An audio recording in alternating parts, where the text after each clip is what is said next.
अस्सलाम वालेकुम जी। आज एक बड़ी इंटरेस्टिंग रिपोर्ट आई कि फिनलैंड जो है it's been ranked as the most happiest country in the world for the seventh consecutive time. और बड़ी इंटरेस्टिंग चीज़ है क्योंकि स्कैंडिनेवियन कंट्रीज जो हैं इन जनरल, स्पेशली फिनलैंड, यहाँ पे एक तो ये कि टैक्स रेट्स बहुत हाई हैं कि कुछ लोग जो हैं even they are paying up till 60% of their income in taxes. और सेकेंडली यहाँ पे वेदर बहुत हार्श होता है स्पेशली विंटर्स में, और they are expose to certain climate condition. लेकिन डिस्पाइट ऑल दिस, जो हैप्पीनेस इंडेक्स है, हैप्पीनेस लेवल है, उसमें ये कंट्रीज बहुत आगे हैं। और उसकी बड़ी मल्टीपल रीजंस है। पहले तो ये है कि वहाँ पे जो वेलफेयर सिस्टम है बड़ा स्ट्रांग है कि आपका कोई भी लाइफ इवेंट है, लेट्स से आप बीमार हो गए, आपकी जॉब चली गई, या फिर आपके यहाँ कोई बच्चे की पैदाइश है, तो हर तरह के सिनेरियो में, हर सिचुएशन में जो वेलफेयर सिस्टम है वो आपको कवर करता है। तो जितने वो टैक्सेस दे रहे हैं इतने high, they see real benefit for it, ठीक है। और सेकेंडली ये है कि ये लोग नेचर के बड़ा करीब रहते हैं क्योंकि इन मुल्कों में रॉ नेचर बहुत है, तो लोग बहुत हाइकिंग, ट्रैकिंग, इस तरह की चीज़ें करते हैं। They very nature oriented people.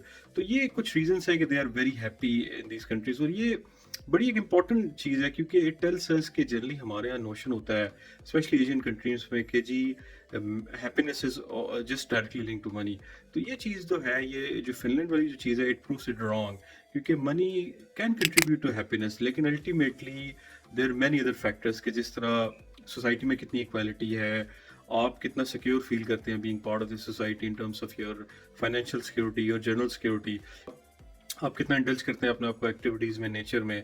तो ये बड़ी इंपॉर्टेंट चीज़ है क्योंकि आप देखें कि यूएस जो है वो तो इवन टॉप 20 में भी नहीं है। हालांकि यूएस में it's a very capitalist driven society. वहाँ पे there thousands of people are billionaires, लेकिन at the same time there are thousands, hundreds of thousand which are homeless. So it tells us कि जिन सोसाइटीज़ में equality नहीं होती, disparity बहुत बढ़ जाती है, वहाँ पे भी हैप्पीनेस इंडेक्स बहुत ड्रॉप हो जाता है। तो जो स्कैंडिनेवियन कंट्रीज़ हैं, यहाँ पे डिस्पैरिटी बहुत कम है क्योंकि इतना अगर आप टैक्सेस पे कर रहे हैं, तो इट्स हाईली अनलाइकली कि वहाँ पे बहुत ऐसे लोग होंगे जो बहुत अमीर होंगे, और कुछ ऐसे लोग होंगे जिनको बेसिक नेसेसिटीज़ नहीं मिलती लाइफ की। तो ये है कि ये बड़ी एक इंटरेस्टिंग ऑब्जर्वेशन है दुनिया के बाकी लोगों के लिए। तो मेरे ख्याल में पाकिस्तान वगैरह में, इवन इंडिया और बाकी जो ममालिक है, वहाँ पे जिन लोगों को फैसिलिटीज़ हैं, जो लोग अवेल कर सकते हैं, एक तो ये है कि जितना पॉसिबल हो आप अपने नेचर में टाइम स्पेंड करें, वॉक्स पे जाएं, ग्रीन एरियाज में जाएं, तो क्योंकि ये चीज़ बहुत आपको हेल्प करती है, आप to boost your mood in general and your health as well. Secondly, छोटी छोटी चीज़ें होती हैं जो आपकी लाइफ को पर्पस देती हैं, they make it more meaningful. Volunteering होगी, इस तरह की चीज़ें हैं।